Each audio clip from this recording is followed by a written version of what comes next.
All right. Bam. What's up, guys? We're going to be talking about The Blackhawks by David Wragg. It was published in 2019, last year. I would not say that this is a quest tale or a hero's journey or a coming of age or anything like that, but absolutely, it's an adventure. Okay, so Vindran Chell is a knight in the service of his step-uncle. Now, his step-uncle is kind of the guy that would rather indulge than lead anything to victory. So it's basically left Chell with a bad taste in his mouth. He's grown resentful towards his job. When the kingdom gets invaded, Chell finds the company of a young prince that has a tempting opportunity. Now, bound by a new oath, all Chell has to do is get the prince across the country through wilderness and war. Along the way, they run into the Blackhawk Company, which is basically this ragtag, roguish group of mercenaries who are very rough around the edges. But Chell is glad to have them, because their trek across country is about to turn into the fight of their lives. Alright, so we've scratched the surface. And the first thing I really want to get into is the first thing that caught me with the book. It's just the cover. I bought the book pretty much strictly on the cover. It was in a suggested lineup of other books. I think it was when I was buying The Gray Bastards. But really, just the cover alone really grabbed my attention. And I want to say, normally I don't cover much about covers, but I actually heard a lot of people being like, oh man, it reminds me a lot of Kings of the Wild. It looks like Kings of the Wild. Well, there's a good reason. Same artist. His name is Richard Anderson, and he's phenomenal.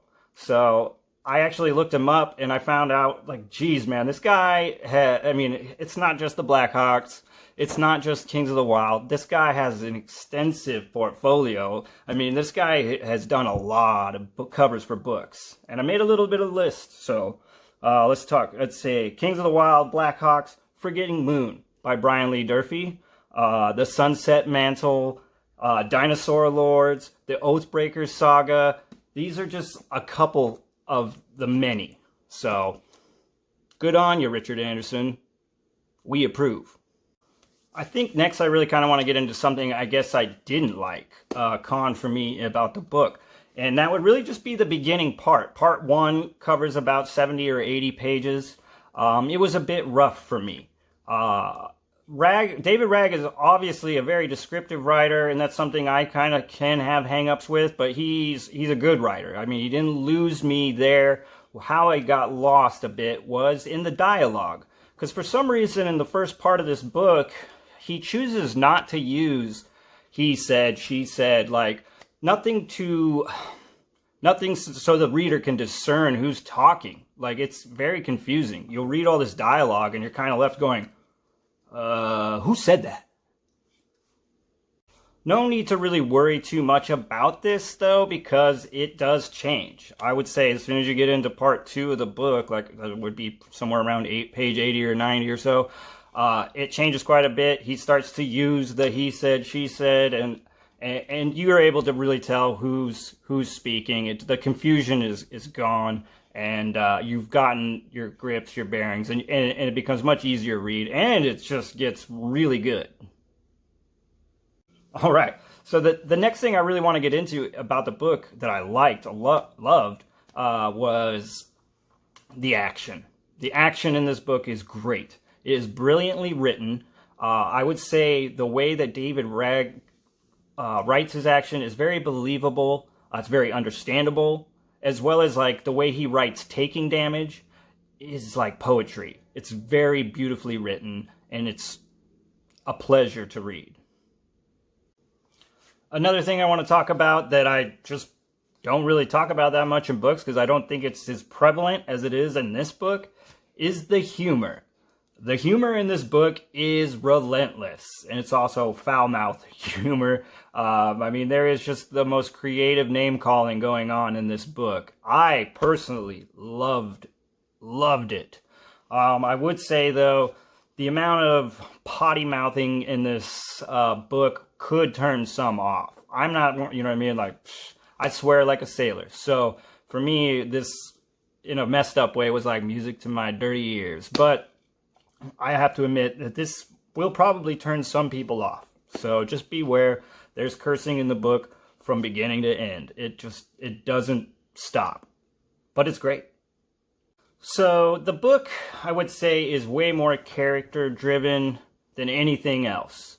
Now, David Wragg has definitely done a chunk of world building here, because we do go from one place to another. Several locations are revealed in the story. So it's not that he didn't do any world building. It's just that it's kind of shadowed by these characters, because they are very well done, very fleshed out.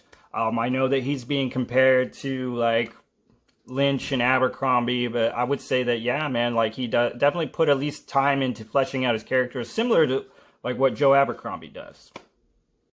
The main character of the story, Vendron Chell, when it starts out, man, you could almost write him off as just another morally gray character, because he's kind of at first glance feels that way, but not much into the book, and throughout the book, I would just disagree. Like, he's not a morally gray character. He's probably the one guy in this book that has a conscience. He's fiercely loyal. Fiercely. I mean, he puts himself in harm's way repeatedly in this story. And it was kind of cool, because the thing is like I said, it starts out at almost like he's hungover, all this crap. So it's just like you're kind of thinking he might be a little bit of a dirtbag, even though he's a knight. But as the story unfolds, you're just seeing time after time, like, how loyal this guy is. Like, how he might not like being a knight, but man, is he a knight through and through.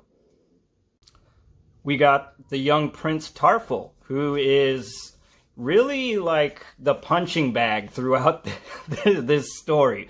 Everybody shits on Tarful, especially the Blackhawk Company, and it's great though. I feel like he takes it in stride, but he really is like a very tropish, spoiled prince, you know what I mean? But still a lot of fun.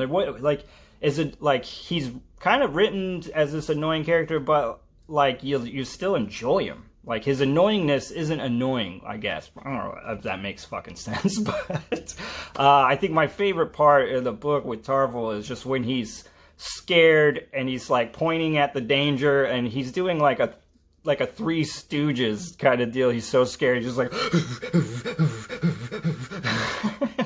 it was great. And then we have the members of the Blackhawk Company, starting first with Rennick. Rennick is the respected leader of the group, and though he never ever says it, you just, like, especially as the story goes on, man, you just start to feel like that he really likes Chell. Like, he likes Vendron Chell, but he's the kind of guy that'll probably never ever say it. He's also a survivalist through and through. He's not the kind of guy that will get too hung up on fancy sword techniques. He will bash you with a rock if it puts him in an advantageous position. If it's going to keep him breathing, he's not afraid to fight dirty. Next, we have Loveless, who is basically like the hedonistic sword of the group. She cuts quickly. She's also the one that the group kind of relies on to extract information from others. And we have Lemon, who is the Clydish gal who never stops talking. She's always just spitting out something foul or busting chops. She might have been maybe my favorite character out of the group, just because she's just so fucking funny. And as far as Clydish goes, I mean, from what I took from it, it was like Clydish was almost like the Irish, I'm assuming. She's a redheaded gal, and the way she speaks that was the connection I made. Lemon, lots of fun. Then we have Foss. Foss is the gentle, not so gentle giant of the group. I mean, by all means, Foss is definitely the nicest guy in the group, but he can still crack skulls. Then we also have Whisper.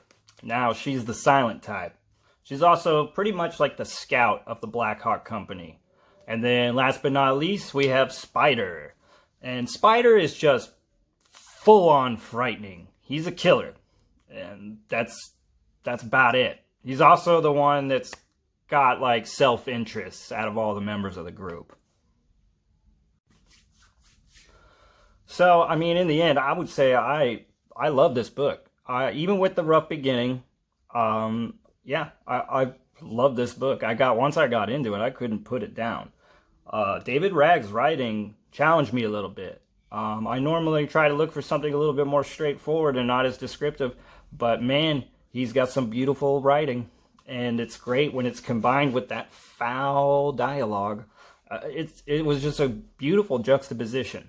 Almost like two different books melded together in a perfect harmony.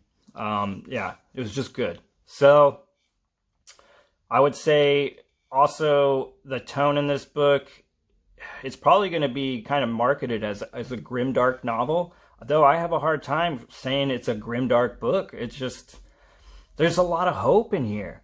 Vendran Chell, like I said earlier, man, like he's not a morally gray character. Maybe he's not a hero, but man, he's got the heart of one.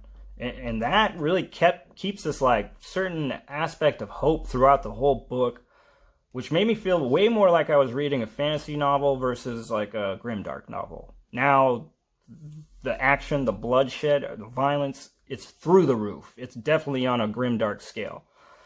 But there's so many other aspects to this book, man. It's hard for me to put the grimdark stamp on it. I mean, and that's not a bad thing. This is a great read. My hat is off to David Wragg. I've already pre-ordered the next book. I have found out that this is a duology, and it's unfortunate that the next book's release has been prolonged. It's been pushed back to next year, so we're going to have to wait.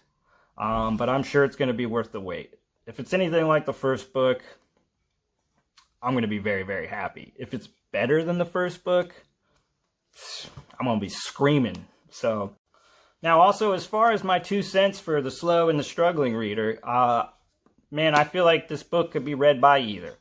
I would say for the struggling reader, you're going to struggle definitely in that beginning. It might be difficult. I would say just buckle down and push through. It's only like 70 pages long, and it's not that bad. It just can be confusing. So yeah, I think that might be the only thing that I would see for a struggling reader is to hang you up. It's not a very long book. It's like just over 400 pages. So as well for slow readers, this is nothing that should intimidate you. And it's a great read. If you're into fantasy, if you're into action, if you're into dark, foul humor, this book is for you. So, as always, guys, I just appreciate your time. Thanks for watching the video. See you next time.